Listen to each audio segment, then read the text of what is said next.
I actually want to go back to the beginning for you when you went to Syracuse and you graduated in 2003, because I'd love to hear a little bit more about your path and kind of your journey to, that led you to South Carolina and obviously where you are today serving with Georgia Tech. When you were in school, I guess you majored in broadcast journalism. You kind of always had an idea you wanted to do this, but once you graduated, what was the path like for you? I guess, what was the plan for Andy Demetra? And did you always kind of know in the back of your mind, hey, this is something I'm really passionate about and want to pursue and want to do as a career?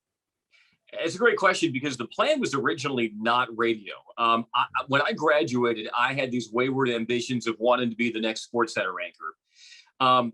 And when I graduated that summer, all of my demo reels that I had sent out were to TV stations seeking sports anchors, sports reporters, sports photographer jobs. I was either oblivious to or ignorant of the fact that when I graduated, I looked roughly 15 years old, which probably affected my prospects of finding gainful employment.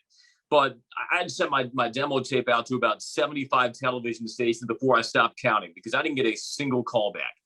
And midway through that summer, I thought, maybe I should put out my radio demo just in case. And the majority of my media experience in college was on the radio at our campus radio station doing play-by-play because we had a really cool arrangement where our student-run radio station could broadcast every football and men's basketball and lacrosse game alongside the paid commercial network. So I'd accumulated a fair number of play-by-play reps. I enjoyed doing it, but I never viewed play-by-play, and certainly not radio play-by-play, as a viable way to earn a living. But when you're batting over, as I was, pursuing television jobs, the decision is kind of made for you. So started wallpapering my demo out to every place that had openings or didn't have openings. And one of the jobs that came open late that summer was the South Carolina women's basketball job.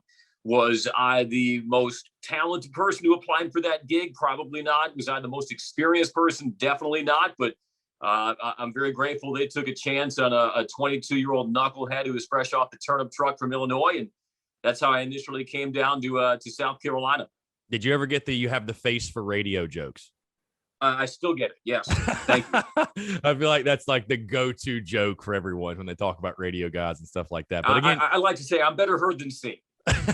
Yeah, for sure. No. So Andy, you get to Columbia. Obviously, again, you call women's basketball from 2003 to 2006. And again, we were joking. This was pre-Dawn Staley era. And how much different things look now than they looked then. But I guess, what did you learn? That was your first gig, like you said, obviously, and you're a young 22-year-old kid. What did you learn most from that first gig when you took over in Columbia?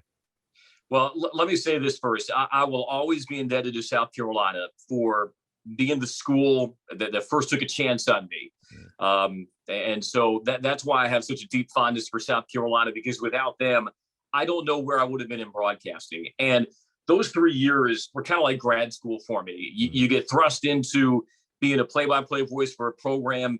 You really develop your voice and your identity on air. And you understand what it means to develop a connection with your audience, because these are people who are listening to you game in and game out. You're able to develop that connection with them, and you learn what it takes to have a presence on the air in a way that will keep those fans coming back and listening to you. And so it was just a great training ground for me, where I was able to develop my craft and gain a lot of hands-on experience calling basketball and learning what it takes to be a voice of a program. And I think that's such a valuable skill as you move on in the business, to know what it takes to connect with an audience. So while you never let your record dictate your worth as a broadcaster, you never let that affect the quality and depth of your preparation. You gain so much from being on the air, game in and game out. And I look back on those 3 years really, really fondly. I still keep in touch with a lot of the people who were involved with the program, even from those years. I mean, we were trading texts this week when Georgia Tech and South Carolina were playing in the Sweet 16 of the women's tournament. So it's an era that I look back on very fondly in my career.